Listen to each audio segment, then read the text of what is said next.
मेरे दिव्य गुरुदेव श्री परमहंस योगानंद जी के द्वारा ये टॉपिक, बुद्धि से सत्य को समझें, आत्मा से उसे आत्मसात करें।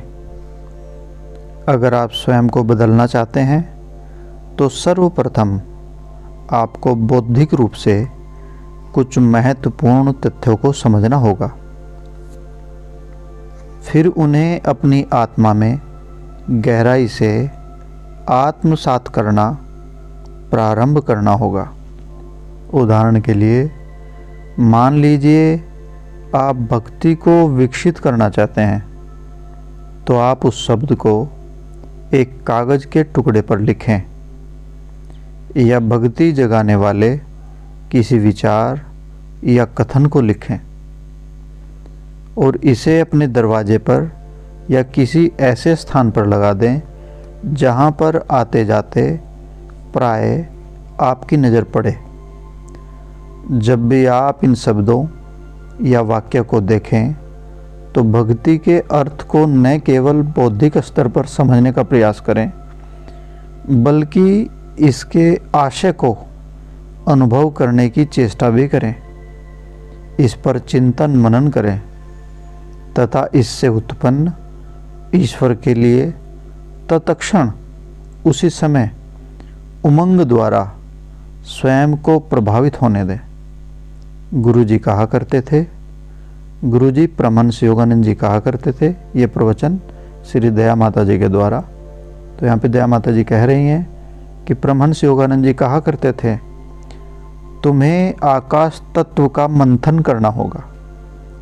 ईश्वर के प्रति अपने प्रेम से, ईश्वर के प्रति अपनी ललक से ईश्वर के साथ वार्तालाप करें, इस भावना के साथ कि आप अपनी प्रार्थनाओं से आकाश तत्व को मथ रहे हैं। उदाहरण के लिए हमने अभी गुरुजी का एक भजन गाया, हृदय का द्वार। ये एक भजन है, हृदय का द्वार मैंने खोला है हे ईश्वर आपके लिए। जब मैंने ऊंचे स्वर में भजन गाना बंद कर दिया तो मेरे लिए इस भजन का अंत नहीं हुआ। हमें ऊंचे स्वर के गायन से आरंभ करके मंद स्वर तक जाना चाहिए, आराम से धीमा गाना चाहिए और फिर उसके बाद उसे मन ही मन गाना चाहिए। जब मैं गाना बंद करती हूँ तो मेरा ध्यान तुरंत ही उससे नहीं हटता। मैं उस भजन के भाव में गहन से गहनतर उतरती जाती हूँ। क्या आओगे? तुम आओगे हे ईश्वर, आप एक बार दर्शन दोगे? क्या आओगे हे ईश्वर, क्या तुम आओगे? एक बार दर्शन दोगे?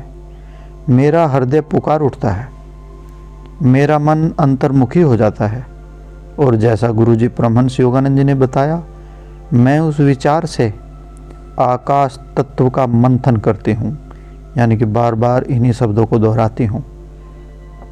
दूसरे शब्दों में भाव को लगातार गहनतर करते हुए भजन को बार बार दोहराएं, ताकि जिस भजन के शब्द आप बार बार दोहरा रहे हैं वे आपकी चेतना का हिस्सा बन जाएं, सोचने और समझने की पावर बन जाए।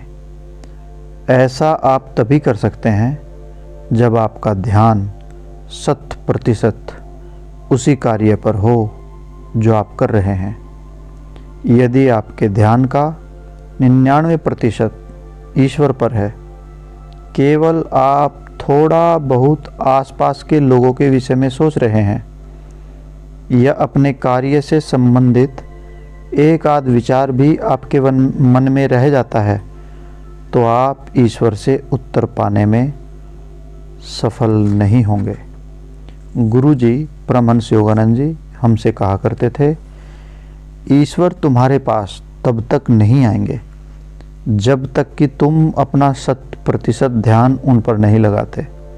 यदि आप सोचते हैं कि केवल ध्यान में बैठने से और क्रिया योग के अभ्यास द्वारा आप प्रगति कर सकते हैं, जबकि आपका मन इधर उधर भटक रहा हो, तो आप भूल कर रहे हैं। कुछ लोगों का तर्क होता है, आज मैंने 100 क्रियाएं की, मेरी तीव्रता से प्रगति हो रही है। इस सप्ताह मैंने 1000 क्रियाएं की हैं, मैं लगभग पूर्णतया आध्यात्मिक रूप से उन्नत हो जाऊंगा। ये सब बेकार की बातें हैं।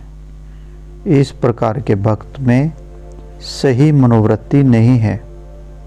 वह गुरु जी की चाची के समान है। कौन चाची? 40 वर्षों तक वे माला जपती रही, लेकिन उनका मन सदा कहीं दूसरी ओर रहता था। इसमें कोई आश्चर्य नहीं कि अंत में उन्होंने शिकायत की कि उन्हें कोई अनुभव प्राप्त नहीं हुआ। यदि इसी जीवन में ईश्वर को प्राप्त करना है तो आपको अपनी साधना के विषय में गंभीर होना होगा। आप इस अभिलाषा को पूर्ण करने में अवश्य सफल हो सकते हैं, परंतु उसके लिए उचित मात्रा में प्रयास किए बिना नहीं। ध्यान द्वारा व्यक्ति एक ऐसी स्थिति, मौन आंतरिक शांति का अनुभव कर सकता है जो कि जीवन के दायित्वों का निर्वाह करने में आने वाले सभी अनुकूल अथवा परीक्षणात्मक क्रियाकलापों के लिए एक चिरस्थायी आनंददायक पटभूमिका बन सकती है।